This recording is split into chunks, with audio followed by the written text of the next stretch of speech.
Okay, where were we? Where did we leave off? Oh, generating leads. We've been through that. Exit strategies. I hope you got a better understanding of what's available. Now, capturing leads. Let's talk about that, Chris. Because all your leads go to 24-hour voicemail. Is that correct? That is correct. All of them. 100%. Whether they come from signs or ads? Correct. Okay. So let's start the system in place right now. We've done something to get calls. Now we have to set up something to capture the calls. Who would you guys probably use? Pat Live. Did we ever give you the number for Pat Live? No. Well, it's patlive.com. And if somebody has a phone number, bring it to me and I'll share it.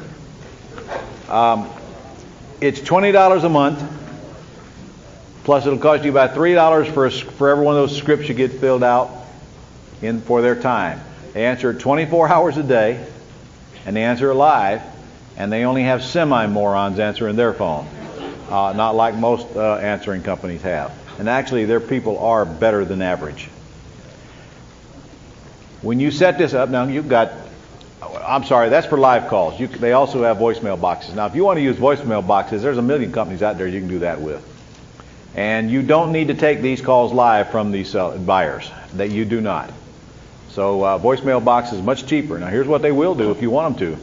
They'll capture the call on a voicemail box. They'll transcribe that name and all that information and email it to you for 39 cents. You may or may not want them to do that for buyers.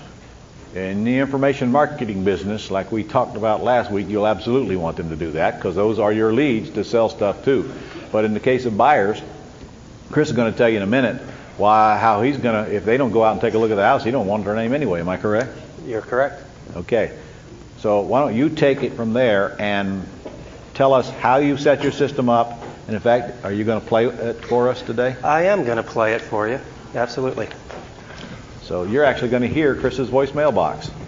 Okay, we've done what so far? We've attracted the buyers, right? Now the buyers are going to call. We're going to have a flood of calls. What do we not want to do? Hold it. I got Pat Live's number. Thank you.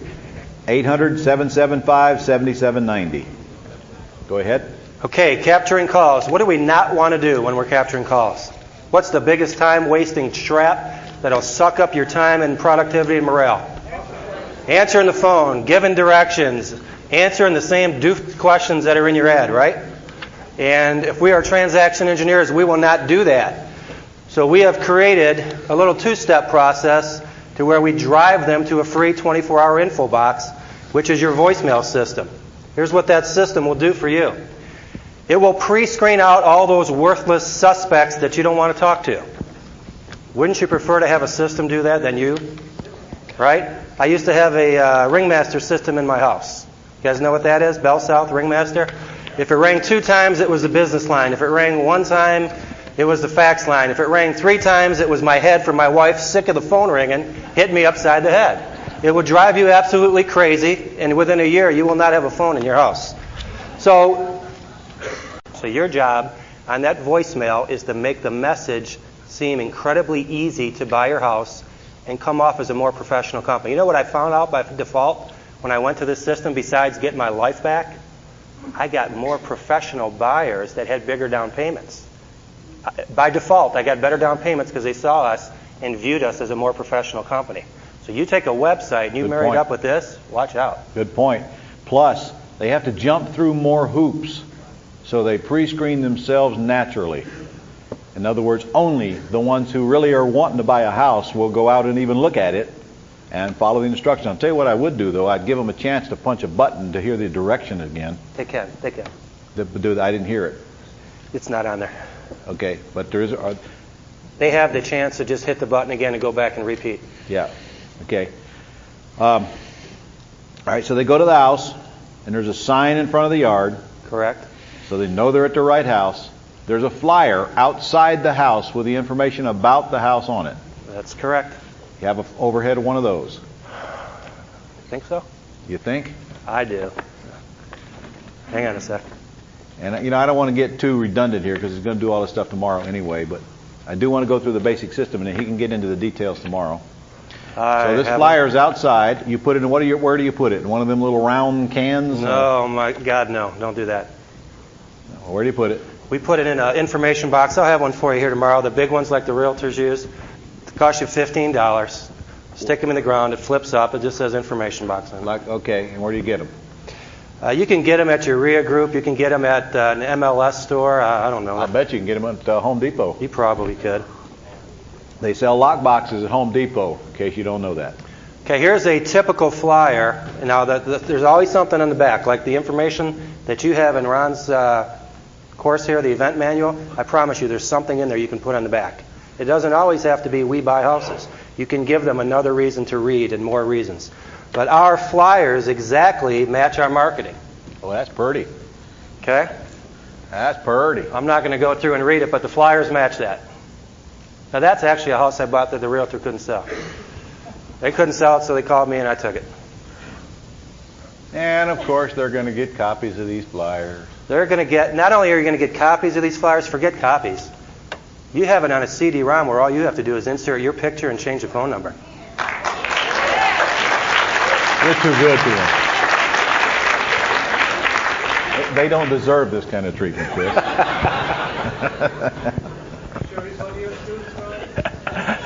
What is that supposed to mean?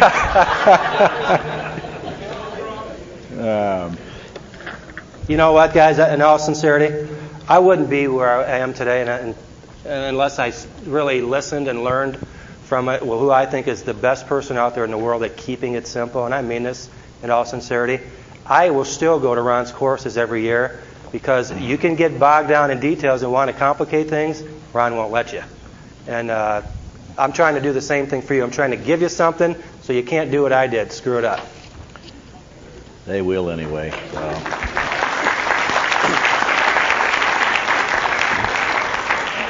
So is it okay if you guys make a mess? In fact, how many of you think you're going to succeed without making a mess? You're not. And don't worry about it. Don't beat yourself up because you're just not. The only way you're going to learn is to go out and take it piece by piece and implement it and fix what's broke until pretty soon you're up here doing the teaching. That's the natural scheme of things. I'm going to point out to you again, this gentleman over here has been in this entire business for 2 years. That's all. So, and you want to be a millionaire in 2 years.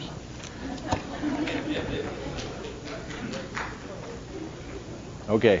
All right, let's talk about they get in front of the house. Critical step. You have a couple choices here. I will tell you what I like to do.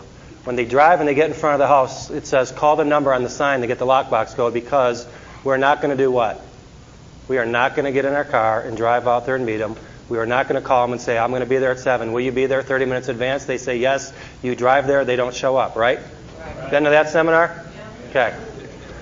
So the number on the sign, there's some great signs back there, in my opinion, should not be another recording. It has to be a live person. And I'm going to tell you why. First off, if they decide they go into that house and they don't like it, how are you going to capture them as a buyer? What if they have good down payment money, they like what you have to offer, but they just don't want that house, or they're not ready to move for 60 days? If you don't capture that individual, you're throwing away a ton of leads. And when they talk to you and they talk to a live person, and it's somebody sweet like what you heard on that phone, you're also going to take away any resistance, that little shield that they have up when they've been told, I'm not good enough, I'm not good enough, I'm not good enough. You can knock that barrier right down, and they will open up to you and give you almost anything you want. They will be receptive to working with you and getting in that house quickly. So the live person, in my opinion, Ron might have a different opinion. Other people might do things differently. I will not ever do anything other than a live person. What about 9 o'clock at night? 9 o'clock at night, they may get a voicemail at that point in time that gives them the lockbox code. All right. She will capture their phone number and call them back. Who do you have them call after hours? After hours, it goes to that very same number. We could forward that, I guess, on, but it goes to the same number. And on her cell phone, because it does go to a cell phone, it does give the lockbox code and that information, but she has the ability to capture the number. So you're saying that they get somebody live during decent hours. Right. Okay. I think I just Which are taught what? myself some. Which are what? 8 a.m. till probably 9 p.m. or 8:30 p.m. She answers the phone during that time? Yeah, but you're only talking about people that go I to the understand, house. but she answers the phone during that time. Right. Okay. Remember now, she's only answering the phone from people who have seen the house. Because the only place they can get the number is if their butt is in front of the house. It is worth talking to them if they've taken that much time out of their day. What people do you want to talk to? People that are standing in front of the house and want to see it? Or people who are calling on the phone and don't have a clue what the house looks like? You probably won't mind talking to the people who are standing at the house and have already looked in the windows and decided they really want to see the inside of it or they wouldn't call you. Now, how do you get them to call you if they don't like the house? They have to call us to get the lockbox code. What if they don't want to see the inside? Then they don't call us. Okay. But they will have a flyer on the outside. And if you remember that 24-hour recorded message, it says, really critical, write this down, folks. Please keep this number as we add new homes to this list weekly. The phone number never changes. It is a secure phone number that never, ever, ever changes. Call back weekly as we add new homes. And in our business, since we're set up as a machine, I don't care if we capture everybody because we need more homes because we've got more buyers than we've got homes. I would suggest at the bottom of that flyer and all other flyers, you put a phrase down there. If this home doesn't suit you, please call so we can get you on our buyers list when we get another one in the area. We do something a little different that I'll take you through tomorrow. Additional to that, we try to get them to send us over an application. We'll get into that a little bit later after we pre-screen, but we never charge for an application. If you're charging a fee for an application, you better stop that right now. Get it out of your business. Get it out of your life. Don't use 3-page applications. All they have to do to get on our database is send us over an application. Isn't your job really as a salesperson not to sell the house, but to let the system advance the sale far enough to get an application? Your job is not to sell the house. You make it easy to buy, you get the house ready to sell. They love it or they don't, right? Your job is to advance the sale far enough by plugging in a system to allow you to get an application to decide, do they have money or credit, yes or no, they're in or out. So there's a lot of little steps and tricks there. They call back and she gives them a lockbox code. What if they get an answering machine? They will get the information on the answering machine. The lockbox code. The lockbox code. Now, mine is harder than Ron's. He's told me this numerous times. The lockbox code should be the same on every house that you have. Ours is 1, 2, 3, 4. Ron embarrasses me every time. He says, mine's easier. It's 0.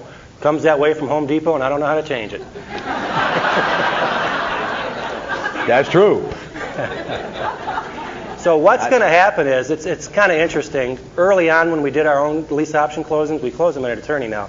I would sit in on some of those and say, how did you like our system when we first put this in? They said, you know what, it was great. It said 24-hour free info. My wife sleeps in on Saturday at 5 a.m. I called all of them. I wrote down the directions. We looked at every house you had in Gwinnett County, and once we found the one that we liked, then we came to pick, to go ahead and call you to tell you here's the one we want. Because the real truth, guys, is when they love the house, you don't have to sell them. You know what they're going to say when they call you? I want it. What do I need to do? That's the real truth. You're not going to sell the house. The house is going to sell itself. In fact, you do yourself more harm than good if you showed up at the house and tried to push them to buy it. I guarantee it. Okay, so they go in the house. Now tell me what's on the kitchen counter.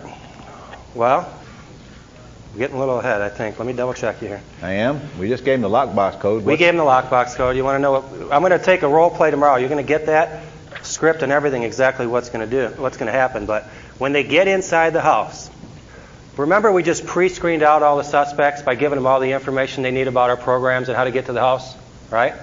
What happens after that? What still don't they have answered? The typical questions, the most frequently asked questions. How does your owner financing work? How much down payment do I need? What about this down payment assistance? How does your lease purchase program work? I love the home. What do I do now? They have all those same questions, don't they? Our goal with this thing is to screen out the worthless callers and to only talk to the prospects that are ready to act right now. Would you all agree? It's not worth our time to do anything else. So here's what we've created, And Jack's going to play it in a second, and it's going to be completely in line and in sync with your entire marketing strategy of who your buyer is and what your message is. Everything fits into one tight little system, and you don't have to worry about anything by the time you're done tomorrow and done today. You're going to plug it in and walk away. You're done with it. But here's the system that we set up. We are going to drive calls to our 24-hour recorded voicemail box. Remember all the marketing? We're going to give them all the information that they want and then allow them to make some choices. Because if we go to buy a house, Ron mentioned it, we don't want to deal with a realtor. We don't want somebody walking behind us. We want to do something in a non-threatening manner to get as much information as we want to decide if we want to go to the next step, right? And we only want to talk to people that go to the next step, correct? So let's listen to how we do it. Jack, will you run that for us? Hi, thank you for calling about our homes for sale. We add new homes to this list weekly, so keep this number for future reference. You can also visit our website at www.newhouse4u.com. That's www.newhouse4u.com. If you are like most people, you dream about owning a nice home in a nice neighborhood. Here's your chance to make your dreams come true. If you can afford a reasonable down payment and monthly payments, you can easily qualify for one of our exciting purchase programs. We offer owner finance with no bank qualifying and lease purchase. We also offer down payment assistance and work for equity programs. We are confident that nobody will work harder than us to get you into a home. Listen to the following driving directions carefully and call the number on the sign in the front yard when you get to the home. We will give you the lockbox code so you can view the inside of the home at your convenience. In the future, if you would like to bypass this greeting and go immediately to the directions for a home, you may enter the corresponding number for that home at any time during this message. At any time during the recording for directions, press 0 to return to this main greeting. Thank you for calling. We hope to work with you soon. For the home in Alpharetta, Medlock Bridge Subdivision, press 1. For the home in Tequila, Nichols Landing, press 2. Stone Mountain, currently under renovation on DeShong Drive, press 3. Alpharetta, Hatterley Drive, press 4. For Sugar Hill, Underhill Court, and the Oaks at Lanier Subdivision, press 5. For Lawrenceville, Jessica Lane, press 6. For Woodstock, Cedar Mill Drive, press 7. And for the home in Marietta on San Andrew Drive, press 8. Thank you for calling. Have a wonderful day. Okay, that is, what do you think? That voice is so sexy, I'm going to do whatever she wants me to do. You know what? You've met Susan. You probably would. Now let me ask you something. Oh, this is on tape, just for the record. You need to edit that, Jack. No, you don't. No, you don't. Leave that in there, Jack. Well, let me ask you something. When I first started, guys, you know, a lot of this system was created by default, just like Ron is able to teach from the errors and seminars that he's gone to. When I first went through this thing, I didn't want to take phone calls after working all day at 7 o'clock, 8 o'clock, 9 o'clock at night. I wasn't giving them the information that this person could, as sweet and non-threatening as they could. When they got done talking to me on the phone, my buyer that wanted to buy my house and hung up, Ron didn't mention the number one reason houses don't sell quickly. Yeah, I did. Did you mention it? Yeah. The moron in charge of the sale. And every time a buyer hung up for me, you know what they said? What a moron. I don't want to buy his house. So this is how this system was created. Had to want to buy it bad to put up with you, huh? So here's what happens. Just follow me on this. We drive them in all of our marketing, 100% of our marketing. They have to go to this. They can't talk to us. They have to go through this system.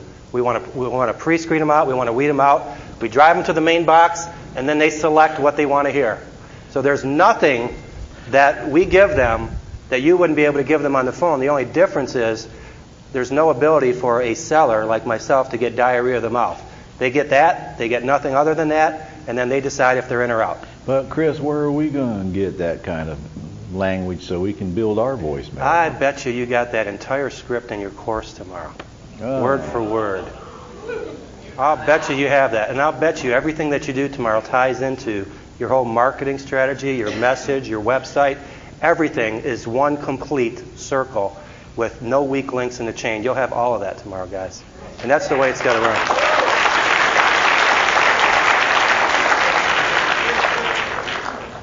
So then when they press the number, it does nothing other than, say they pressed 1, and I don't think that's on there. I could play it. You want me to play it or no? Sure. In other words, we're not going to play all of those houses now. No. But a description of one's a description of all of them. I don't know if Just it's change on it. that tape, Jack. Is it? If not, I'll play it on my cell phone if we can get reception on it. I'll bet it's on. 0005. The address is 5945 Hatterley Drive. There you go. This is a 4-bedroom, 2.5-bath home with a 2-story foyer, hardwood floors in the foyer, separate living and dining rooms, an open kitchen, fireplace in the den, and a walkout patio to the backyard. This is located in a swim tennis community with a neighborhood playground.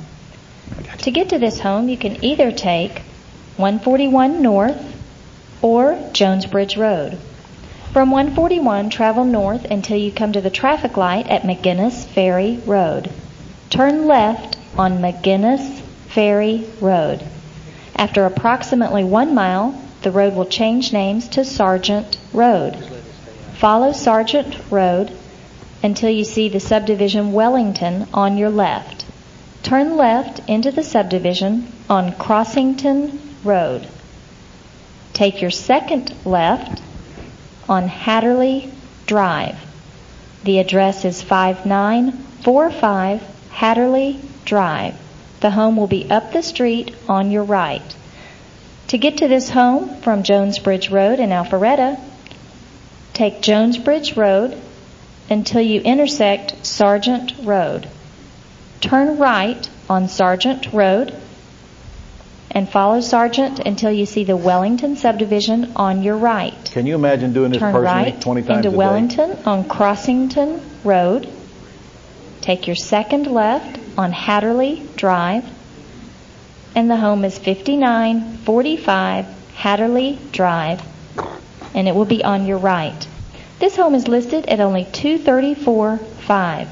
When you get to the home, call the number on the sign in the front yard to get the lockbox code to see the inside of the home. Thank you for calling. Pretty simple, right?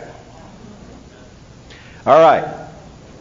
Now, what happens when they get to the home? Because you won't give them the lockbox code till they get to the home.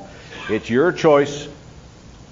It's your way of doing business that they don't get the lockbox code until they go see the outside of the property and want to see the inside. Correct. And I don't have any problem with that. On the outside, there is an information box and all the signs that you saw earlier. Okay, the information box has flyers. They can also view it off of the website if they don't want to make that drive, right? Every single thing that we do, we're giving them the opportunity to pre-screen themselves out in a non-threatening manner. Just like Richard taught you, the 2-step and 24 info will get you 3 calls to 1. It's the same way this way, guys. If you give them the choice and the opportunity, make it extremely easy to buy, make your message that's on the thing match the same thing you're trying to offer. Did you hear what the message says? We can offer you the home on owner financing with no bank qualifying or lease purchase. We also offer down payment assistance and work for equity. Who are we talking to? We're talking to the 70% of the folks that have gone to the bank and said, Ron, why is that on your credit? No, I'm sorry, you're not good enough. No, I don't think we can do that for you. They're tired of being told no. What if you had a display inside your house on the countertop that answered every single question for them, displayed in little plastic acrylic signs, right? As well as a little magazine rack that they could take a copy of all your homes for sale, the most frequently asked questions, your free applications to get on the database. You know what happened when I first put the system in and I missed a few calls? 2 days later, I had 2 applications, sold 2 houses I didn't even know. It just happened on its own. So all the information on the second step that they need, the first part of the second pre-screening process, when they get inside the house, is also not done by us. The next part of this in the pre-screening is we have a system that answers the buyer's questions without us talking to them. Isn't that neat? Wouldn't you like that? It also does what? The buyers view the homes for value. They're pre-screened for free. When they're done pre-screening themselves out, then you get to pick the best to process when they call you back. So literally, you are only going to talk to people that are ready to act and ready to move right now. period. So that's the way the system is set up. Does that make sense? I'll have pictures, and I don't have it with me right now. I wouldn't be a bit surprised if tomorrow you won't have samples of everything you put in the house. Is that correct? They have everything. You guys have everything in the world that you're going to need to literally walk out and plug it in. All right. So they go in the house and they look around. The information that they need is on the counter. It is. All their questions are answered on the counter. And there's also a piece of paper on the counter that says, if you're interested in this home, do what? If you're interested in this home, all you need to do is fax over or call in the following easy application. There is no charge to you, and within 24 hours, we'll let you know how you can make this your dream home. Something to that extent. I don't have it exactly in front of me, but so the application is on the counter as well. There is and I got an overhead here somewhere. They got an application in here. But you really have a couple picture stands, acrylic picture stands, which give them all that information, and then a little 3-tiered magazine rack, per se, clear, with anything in the world that they would want. The house sells itself, guys. It's unbelievable when you find this out. So they come out of the house. Can we do a little role play, you and I? We've got this far. Am I a buyer? Are you going to be a good buyer or a bad buyer? I'm a pushover. Okay, Ron gets to the house. Let's say he went through the process, he gets to the house, he calls the number on the sign because he wants to get the lockbox code. So ring, ring, ring. Ron calls. I say, hello, how can I help you? Yes, I'm in front of this house over on Maple Street, and you know, it looks pretty good. I'd like to get inside. How do I do it? Oh, great. And my name's Chris, by the way, and yours? My name's Ron. Oh, hey, Ron. Well, here's what you do. There's a lockbox on the front door. It's real easy. I'm going to give you the code. It's 1234. And here's what's going to happen, Ron. You can go in and view that house and spend as much time in there as you like. Mm-hmm. In fact, to be honest with you, probably every question you have, we can answer because we've got some handouts on the kitchen counter there for you. Yeah. Spend as much time in there as you like. And I'll do that for you if you'll just do one thing for me. What's that? Would you please just call me when you're leaving to let me put the key back? Is that fair? That's fair. So Ron goes in, right? So here's the problem. If you don't tell him, please call me when you're leaving to let me know you put the key back, I don't know who he is. I'm not getting his driver's license number and doing all that stuff. I don't care about that. I'm just wanting him to get in the house. I'm not writing down his address. Give me your license number. Give me your date of birth. Give me your social security number. Give me your credit card number if you want to go in my house. Forget that. Let him get in the house. He goes in the house, right? He looks around. He gets his frequently asked questions. He knows pretty much everything he's got. He calls me back to say he put the key back. And I'll tell you what happens. Whoops, I got the wrong one there. I'll tell you what happens when he calls me back. One sec, Ron. As you can tell, I don't sell houses anymore. That's a good thing. All right. Ron's leaving the house. He calls me. Ring, ring. Hello. No, I'm saying hello. Well, I'm a normal buyer. Okay. I'm calling about. I'm out in front of Maple Street, and I'd like to get inside. Can you? All right. Ron got inside already. He looked at the house. He's calling back. He's going to say, Chris, I put the key back. Okay. Oh, I got you. You know, one thing I missed, guys, when he does call to get the lockbox code early on, you know what you should ask? Well, great. My name's Chris, and yours, Ron. Ron, how did you hear about us? You want to track, was it from a sign or was it from an ad, okay? Because what you might find out is you may never need to do an ad again. So you're going to want to get that info, and I'm sorry I missed that for you. Ron calls back to say, Chris, I just want to let you know I'm putting the key back. And my first response is, that's great, Ron. How did you like the home? Well, actually, I loved it. Well, what did you like best about it, Ron? Oh, it's just a gorgeous home. It looks like it's pretty close to what we're looking for. The only thing is I got to go get my wife now and have her come look at it. Okay. Well, you're welcome to take her back in at any time. You know how to get in now, right? Yeah. Well, what are there code any again? Well, it was 1, 2, 3, 4. Well, let me ask you this, Ron. Ron. Down. Yeah, okay. You got all the information inside the house, but are there any questions I can answer for you? Well, what would it take to buy this house? What are you asking? Well, did you get the flyer on the inside? It says $234,500. That's right. Okay, yeah, okay. How much do I need down? Well, we're very flexible. We have many different financing programs available, and we're willing to work with whatever funds you have available. What do you have to work with? About $5,000, I think.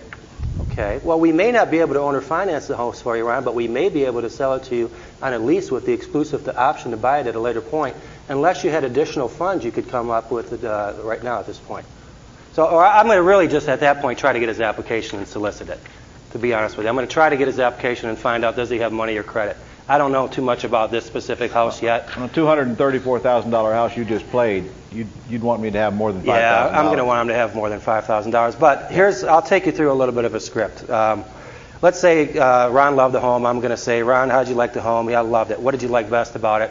Are there any questions I can answer for you? If he didn't like the home, if he might say, well, I'm not crazy about it, I might say, well, Ron, did you get a list of our other homes that we have for sale that are inside the house? And did you keep that phone number because it's on the flyer? We add new homes to our list every single week. So if you don't like this home, definitely keep that number. And if you'd like us to send over that easy one-page application, we'll put you in the database for free, and we will email you and or fax all of our new homes as they come. So you can do a few different things there at that point. That's cool. Okay. So you're saying on the counter inside the house, there's a flyer for every other house you have for sale? There's not a flyer for every other house. There is a list of owner financing homes for sale that lists every single home, and it tells them how to get directions because it's got that same phone number that drives them back right into the 24-hour recorded voicemail. We don't put a flyer in for every house. We burn through a lot of houses fast. We don't do that. Okay. Okay, so the biggest things we're trying to find out from Ron when we finally do talk to him is, does he have money or credit? But first and foremost, well, that's great, Ron, you like the house. When were you looking to move? That's a good one. Most critical step, because if he's not ready to move for 3 months, I might say, you know what, Ron, we're very interested in doing everything we can to get you in the home, but I'll be honest with you, our homes move so quickly, I doubt that house will be here more than 30 days. Guys, look on page 27 for your property, your buyer sheet list, and that question is on there. So after I ask when were you looking to move, I also ask, well, Ron, would you like to take advantage of our owner financing or lease purchase programs? Knowing there's a difference between lease option and lease purchase, for their lingo, I'm saying lease purchase. What am I really asking at that point in time? How's your credit? If he says, yes, I would like to take advantage of the owner financing or lease purchase, he's giving me a little bit of indication about his credit. True? Not completely. I'm going to find out a little bit more, but he's telling me that. If he says, well, yeah, I really am interested, I might say, well, Ron, how much of a down payment can you raise? Yep. And if he's a little bit short, I might say, well, you know what, there's a lot of additional ways that people, we're not like a typical lender that you have to prove verifiable funds that only come from you.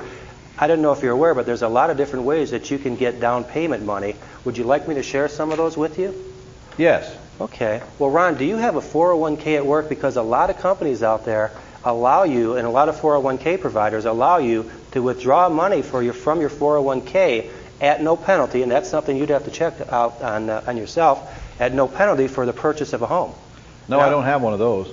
Okay. Well, we also take credit cards. Is that something that might work for you? Yeah, but they're all charged up. I've been going to all these seminars, and there's nothing left on them. Well, you know what, Ron? Last month I just had a guy, he was a mechanic that turned into a real estate guru. He was a mechanic, and he was actually able to get an advance at work. Is that something that might be an option to you? I don't think so.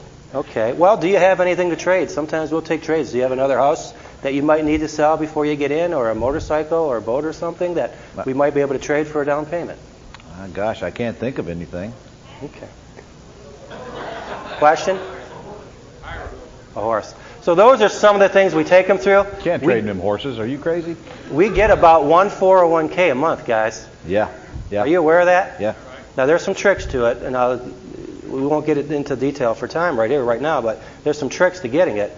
Because they can't get the money out just with a lease option. They're going to have to provide their 401k administrator either an agreement for deed or some type of owner financing paperwork or a purchase and sale agreement or something with a very short window on it to be able to withdraw those funds. Okay? However, somewhere down the road, if they don't purchase that home off that 401k, they may have a little bit of a problem down the road. I don't know if anybody would audit them or not. So if you do it on a 401k money with somebody, it should be somebody with good credit that you're pretty comfortable. Your broker's going to be able to look at them and get them a loan. Don't set them up to fail. Truthfully, though, if you've got $200,000 houses sitting out there, you don't even have to put up with all that crap. Right. You could just send more buyers out till you get one that falls right in the loop. You guys understand that it's just a numbers game. If you're not getting people who can qualify for the house, just send more people out there. Right. In other words, crank up your selling machine a little more. That's all. But 401ks, remember they go inside the house and there's most frequently asked questions? Everything I just told Ron is on that list of most frequently asked questions. I don't have enough down payment. What can I do? What other funds can I use? So in a nutshell, Chris, it amounts to this. If they got good credit, they're probably going to get cashed you out. Correct. If they have a good chunk of money, but not so good credit, you're going to lease option to them. Right. So what you do is you generate leads, you send buyers to house, buyer loves house, buyer gets all their answers at house, and then you decide whether buyer is going to be a buyer with one phone call back to you, and that's based on either money or credit. Right. And since you're flexible enough to lease option them and don't have to cash out of them, you really don't care which. You'd just soon have lease option as to cashed out anyway, wouldn't you? I would at this point. Yeah, unless you're in a tight cash flow situation, and then you would push harder toward cashing out. Now here's a tip for you early on when you do need to cash out. When you ask them, after we say, what type of down payment can you get, et cetera, what kind of monthly payments can you afford, right? Even if they're going to get a loan, don't you kind of want to know where they need to be? And then I might ask Ron, is your credit good, fair, or ugly? And Ron might say, well, it's fair to ugly. I'm going to ask Ron then at that point, well, Ron, if a lender looked at your credit, what would they see that they wouldn't like? And Ron's going to say, well, 6 months ago, Beverly went to Vegas, and she was gone for 2 months, and she didn't pay 2 credit card bills. They think their credit's bad at that point in time. You're not going to be, you are going to be amazed at what people think is bad that's not bad, where you can go get them an 85, 90, 95% loan. You don't know unless you ask.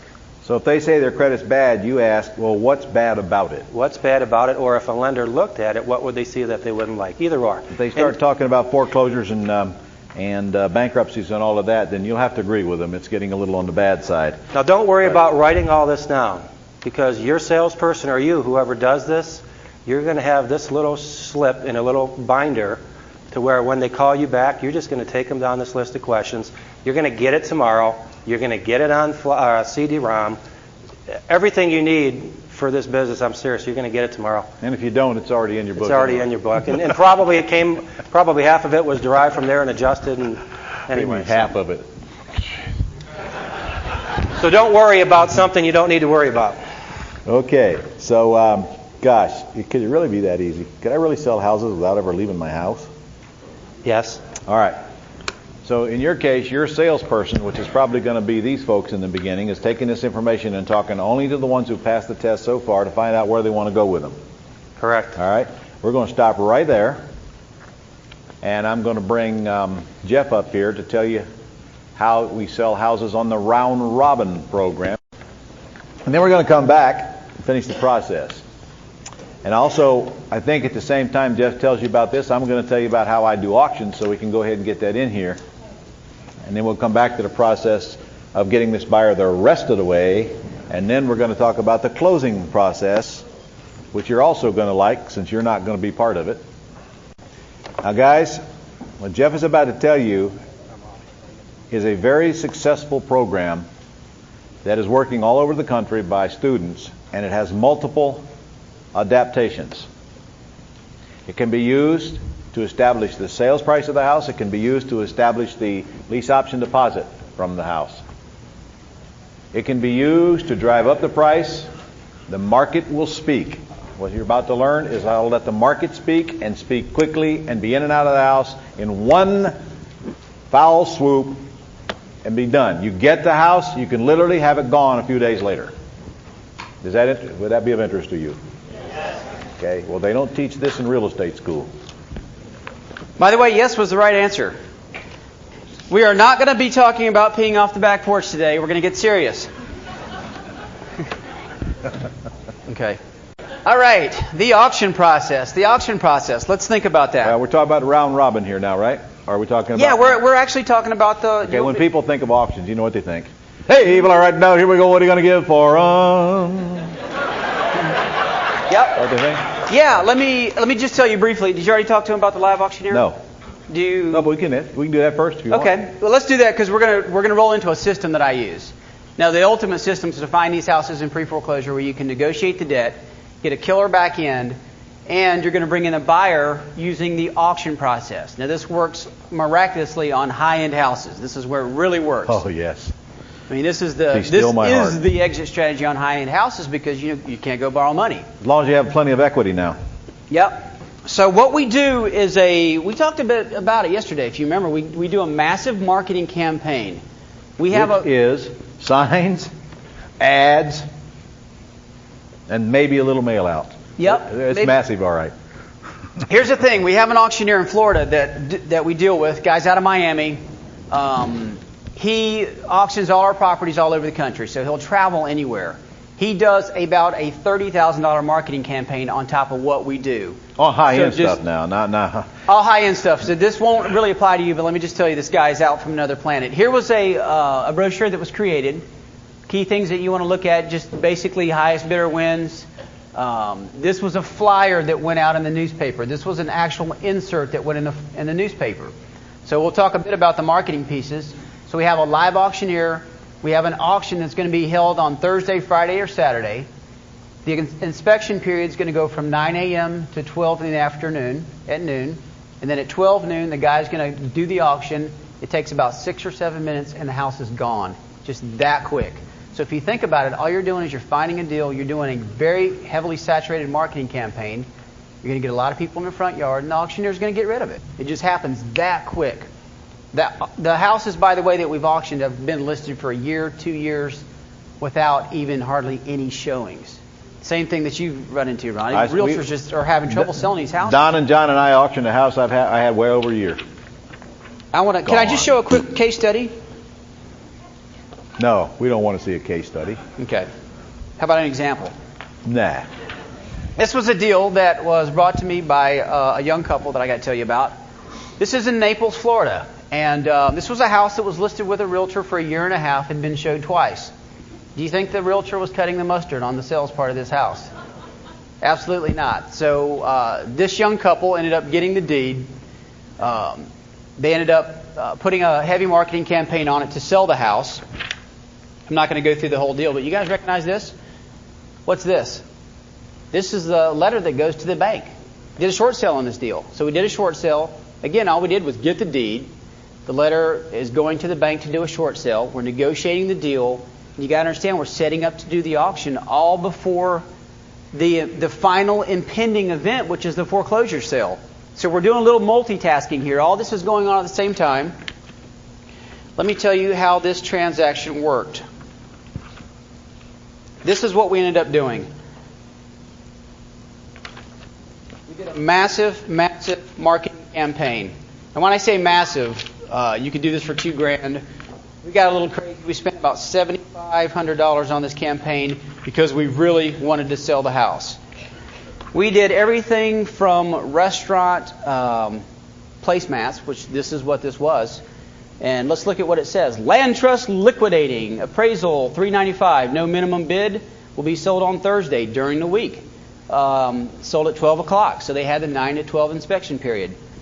Highest bidder wins it. By owner. Gulf access. Look at this though. Boat tours. We had a guy out there doing boat tours. This thing was like a carnival before it was all over with. That's good. Lunch from Captain Brian's.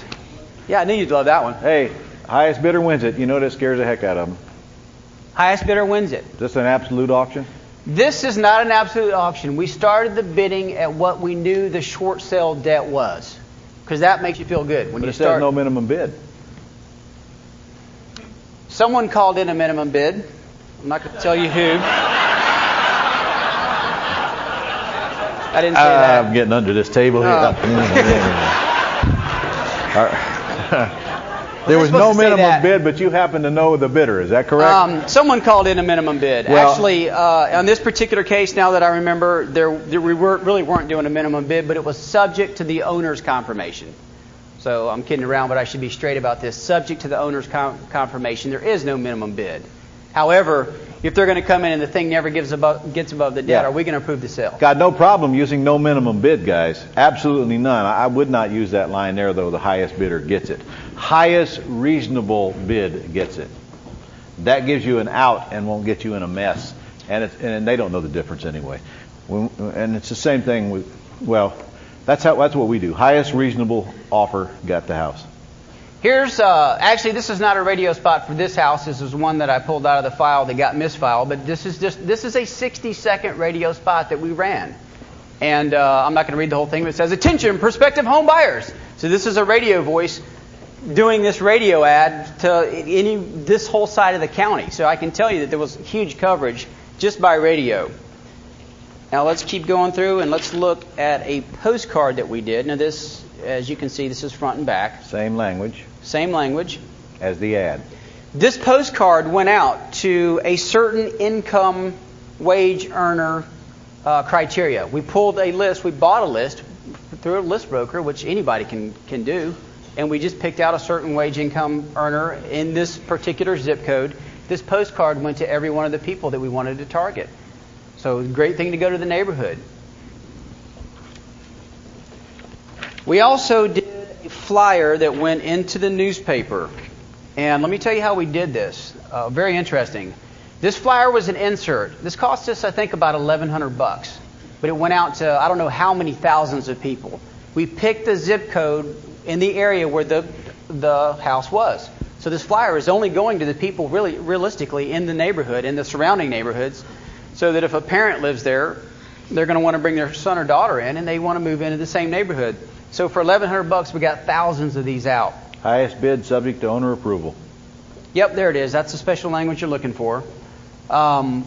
One of the interesting things that we did on the outside of the paper put a sticky note on the front of it that said, look at page 4B for some very interesting information or time-sensitive information. So the newspaper actually did a sticky note on the outside of the newspaper. Cool. That led them into the inside of this flyer, which this flyer was on bright pink, by the way. So you can see what's happened. We're doing a direct mail campaign of postcards, which is not expensive. We're doing flyers in the newspaper. You guys just have Richard do them for you. That's a phone call and email in the script. This was a display ad that we did, and this went in the paper, or actually a small paper at Sun Times, and same thing, same message. You can see this was not an expensive thing to do. Okay, so you used all these techniques to get them to the house. Yep. How many showed up? We had about 210 people standing in this front yard. Jeez. 210 people. This was an event. As a matter of fact, the city had a problem with what we were doing. We also put out about 200 signs around the neighborhood. Jeez. The place was papered. I'd say this was a little overkill, wouldn't you? This was a little overkill. We were just experimenting, trying to prove a point. So this house was going to get sold. The city actually was driving over the bridge, by the way, to look at this house, listening to the radio commercial, looking at all the signs, and calling my guy on his cell phone going, what is going on here? You guys are having some kind of event or something. You need to get an event permit. And while she was looking at all the signs, the radio commercial comes on. You can hear in the background cussing, now you're on the radio! So it was just, this was nuts. And so she goes, get out there and get those signs down. She's like, okay, I'll get the guys out there to get the signs down. We will. Take a couple hours, we will. 210 people in the front yard. We require that every individual that wants to bid show up with a $10,000 bank check or cash. Amen. Now, I can say the only thing that we did wrong here on this particular auction was that we did not have a security guard holding the money. Because literally, if you think about it, there were 28 people holding $10,000 checks or cash. Can you imagine? Did the auctioneer pick them up and hold them? The auctioneer did not pick them up. He just saw them. They just saw it to him, showed and he gave him a bidding card. You got it. Okay. I think ours did the same thing, yeah. $280,000 sitting in the front yard. Now, this thing was nuts. You know, you stand out in the front yard and look at this thing. We actually filmed it. It looked like a keg party at a college town. You know, kids are getting stepped on and stuff. It was just a marvelous story. So, it took about 6 minutes. Let me tell you, the most important thing you can do in an auction is you need to have a due diligence package, which is an appraisal, home inspection report. Hold it. Appraisal? You only need the first couple of pages. You don't need the whole thing. Home inspection, exactly what we did. Had a home inspection, and don't take out anything. Just whatever it is. And that way they know you're telling the truth too. It's a copy of a survey if you got your hands on it. And then we also had a listing agreement. Termite. Yeah, termite. One of the biggest things that you can include in this thing is a realtor's listing agreement. Now, you already saw the house appraised at $395. The listing agreement happened to be at $425. That's good. So, you know, they're looking through this buyer's packet. The buyer's packet is there, by the way, to get them over the buyer's remorse. This hurdle is taking away their excuses not to buy because they got the appraisal. They got the listing agreement. They're looking at 425. Meanwhile, the bids are down in the 200s. Do you think this got some people excited or foaming at the mouth? So $280,000 in his front yard. The bids start to happen. Now, we wanted to end somewhere around 3.25 to make this a fairly profitable venture. The debt on it was $272, and at that point, we had not got our short sale accepted. So I want you to track me here. We're doing this without the short sale accepted. Is that okay? Now, when he closes the auction now, still going to give him at least 30 days to close. Mm-hmm. What The he just 272 was prior to the short sale. So we knew we had cash in this deal, knowing the appraisal was $395. So all we had to do was meet the 272. First was 272 before you short sale. Mm-hmm. You were in the process of that when you held the auction. Yep, you got it. But you felt reasonably sure you were going to get it short sale. But what did he know even if he didn't? If he got it to 3.25, they were going to make money. Mm-hmm. You see how the I can't lose situation creeps in here, and you make decisions and you move forward knowing the worst case scenario is in front of you, but it's probably going to get better. Nah, you wouldn't know that. So we just Okay. opted to move forward as fast as we could go. So what did it finally sell for? The bids went up to $312,000, and we took it. Plus the buyer's premium. Plus the buyer's premium, which means that we were going to net $312,000 at this auction. The auctioneer will add a 10% buyer's premium. So the buyer paid $312,000 plus $31,000 more. Let me tell you what happened in this auction. It was just a really weird fluke that turned out to be a testament to how well this system actually works. So here we go. This guy ended up bidding up to $312,000, got the high bid. The auctioneer did not have his earnest money check in hand. So meanwhile, we're talking to this guy. I was in Phoenix on the cell phone. I think I was doing an event with Ron, and I was listening to this thing happening. By the way, the kids that were doing this auction are 23 years old. I'm going to show you a picture of them in a minute. So this is their first deal. They didn't know how to handle the whole thing. The yard filters out. In about 45 seconds, the 200 people that were standing there are now gone or in their cars driving away. As soon as all the people filter out of the front yard, the guy says, "I changed my mind." This little girl started to cry. Angie, my friend, literally started to weep in the front yard. She could not believe it. And, if I was there, well, he decided not to go through with it. And he walked. We didn't have his money. Destroyed the auction. Something bad happens, something good is right around the corner. All we did was literally the next day got back on the phone and did what's called a highest bidder circle. Bill Efros calls it the round robin. Got on the phone within 30 minutes. We had the bids up to $350,000. Second time we've done this, where something weird happened with the auction.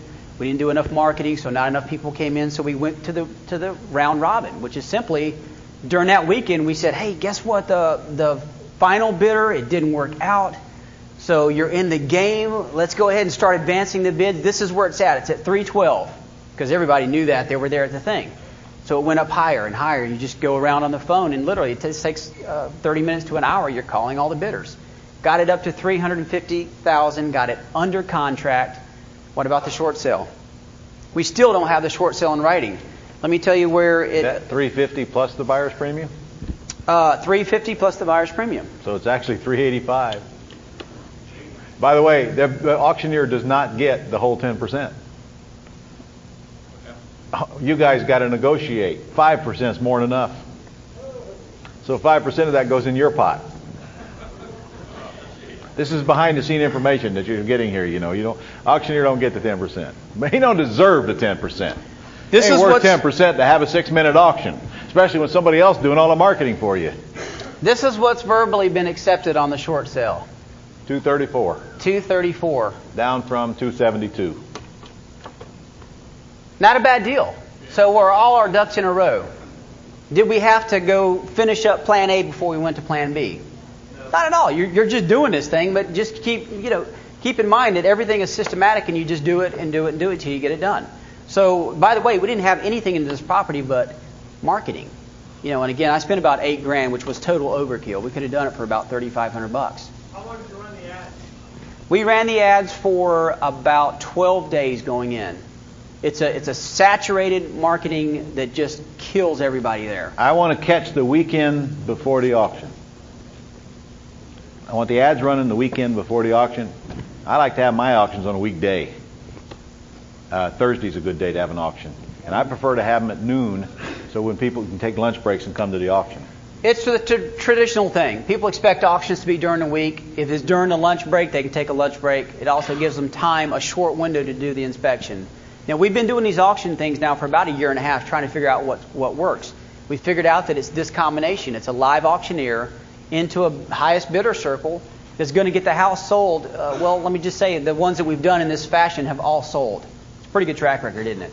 All sold. Now, the numbers have to be right. You can't be at 95% and expect to get 95% of the value of the house every single time. So now that I think about it, the house that John and Donna live in auctioned as well. The guy gave us $10,000 deposit and defaulted. So they said, well, we'll fix you, we'll buy it. That shows them, didn't it?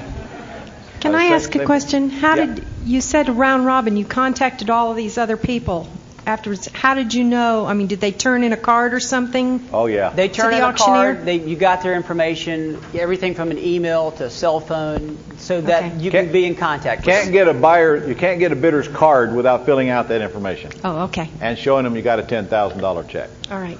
Cashier's check, not just check. How can you do the same thing in a gated community? Gated communities present a bit of a challenge. Here's what happens. You can't have 200 people running around the front yard stamping all over the bushes in a gated community. What you can do is you can have them in groups by appointment. And it becomes a little, just a little private type situation where you've got a group of 5 or 6 people you're leading through the house. To tell you the truth, you don't want 200 people at the house, number one. And by that, John and Donna live in a gated community. We did it in a gated community. And all you got to do is make sure that the gatekeeper will let them in. And that the gatekeeper's on the same. You just got to bribe the gatekeeper or just tell them to let them in. And they'll let them in. You know, they're representing homeowners. You're a homeowner. I mean, if they want to fight you, just go to the top. But I doubt you'll have a problem with that. And a good thing about this auction is one time only. They only got to put it up with it that day. And or if you pre-show it, let them come in and pre-show it. But truthfully, when you have an auction where they drop the hammer, the inspection period is just before the auction, normally. Yep. So it's a one-time thing. Boom, they're in, they're out. You can't put signs inside, but they can't stop you from putting them outside the gated community, driving you to the front gate. But that's really not a big problem, except you might have to do more non-sign marketing in this case than sign marketing. There's so many nuances and pros and cons. This seems like a pretty simple thing. It really is simple, but there's basics that you've got to adhere to.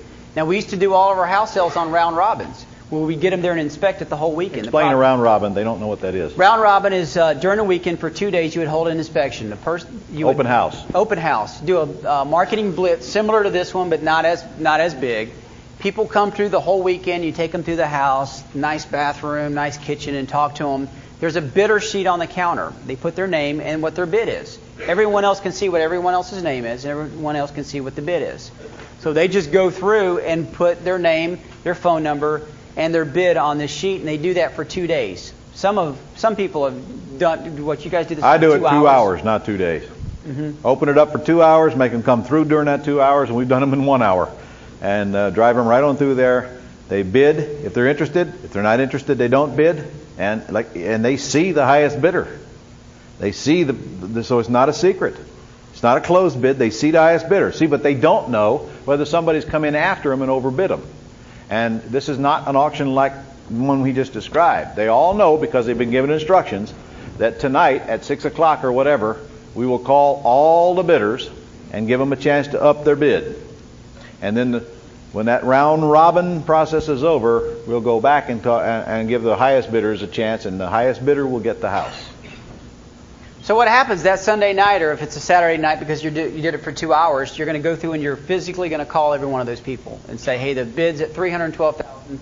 Would you like to advance the bid? And then you just keep doing this. This could take an hour and a half. And then pretty soon when you get to the price you want to be, or people just say, look, I don't want to bid anymore, you're there. That's what you've gotten. It's important to understand that you should couple up a live auction with this highest bidder circle. because you start momentum from the minute they're in that front yard. Don't cost a dime more to do the second auction, does it? It just doesn't. And I can tell you, here's the best part about it. When you do it in a live auction, about 80% of the time, 90% of the time, these houses are going to be sold on the live auction. You never have to go to the highest bidder circle. The highest bidder circle is really a safety net for us. So, and that's what most people do. They just do the highest bidder circle. Think about the combination of both of them. It's killer, man. It's a system where you get the house sold. It's killer. Especially on these big old $1 million houses that you got all this equity in, and you just know if they get anywhere near it, they're going to own this house. Do you think that you would be willing, and then I'll take your question, to go through this process for a check like that?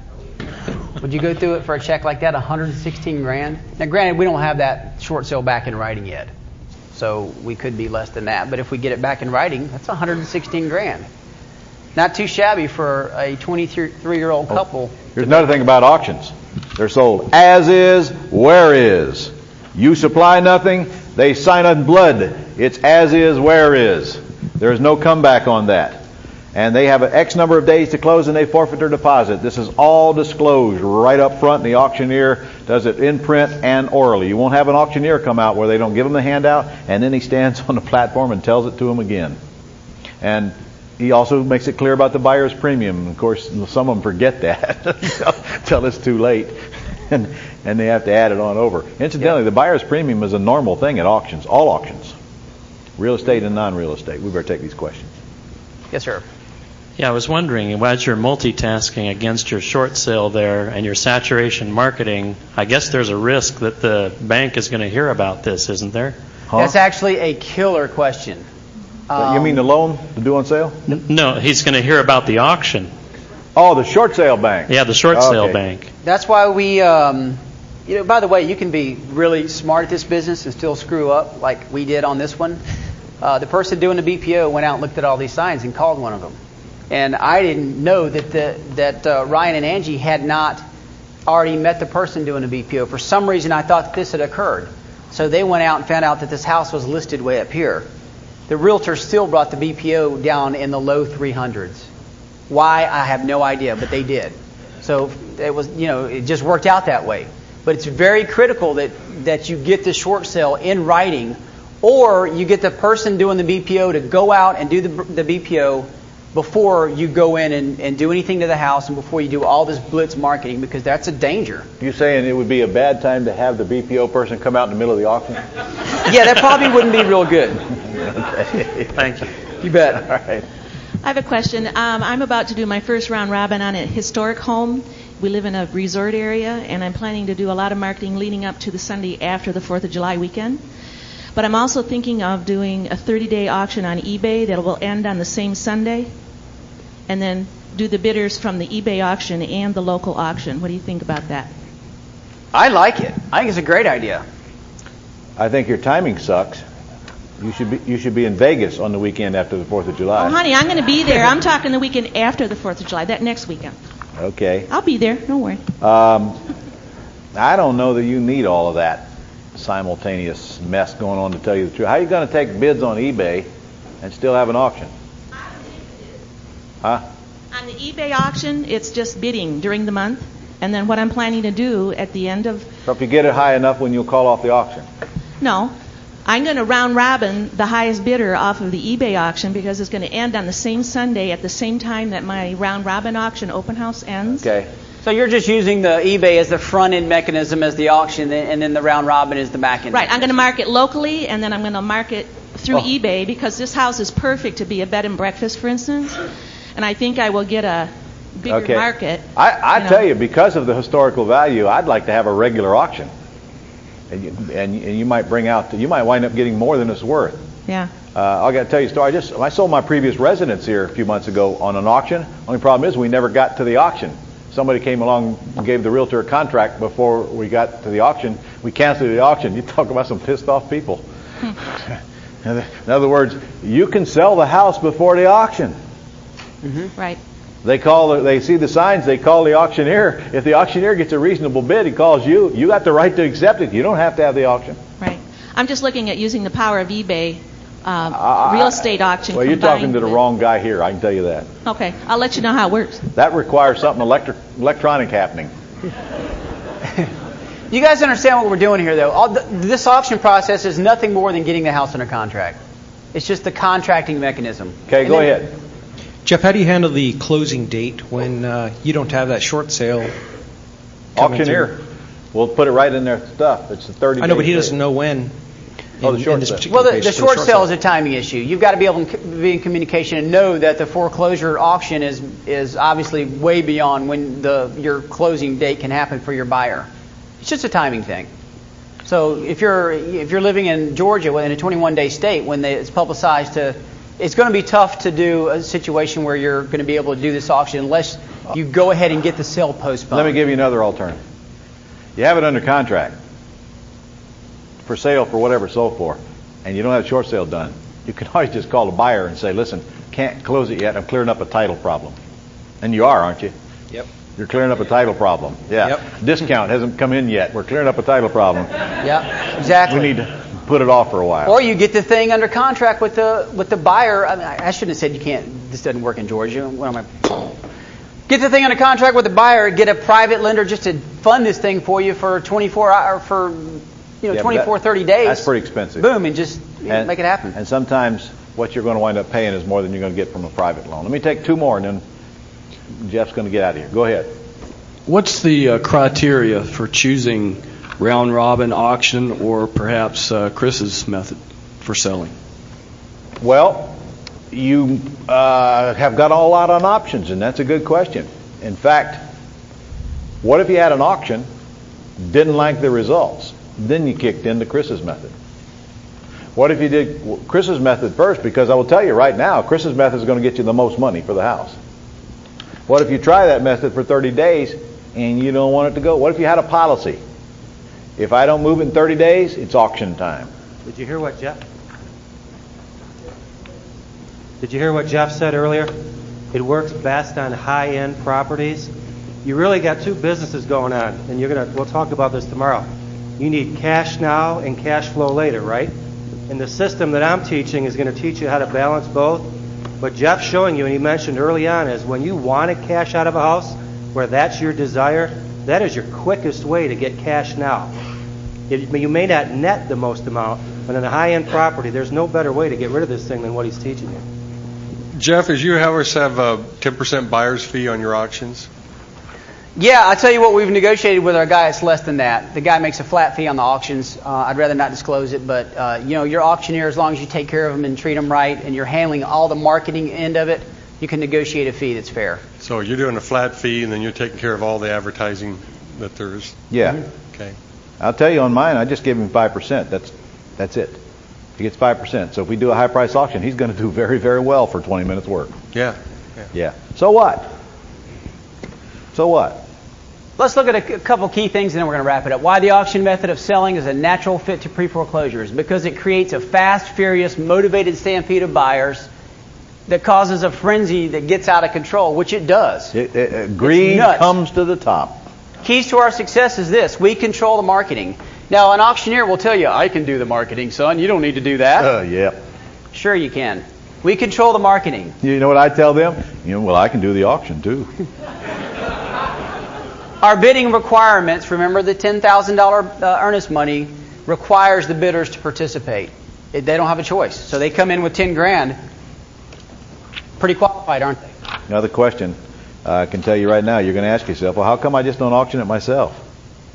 Because if you do, you lose the entire credibility of the real live auctioneer sitting there.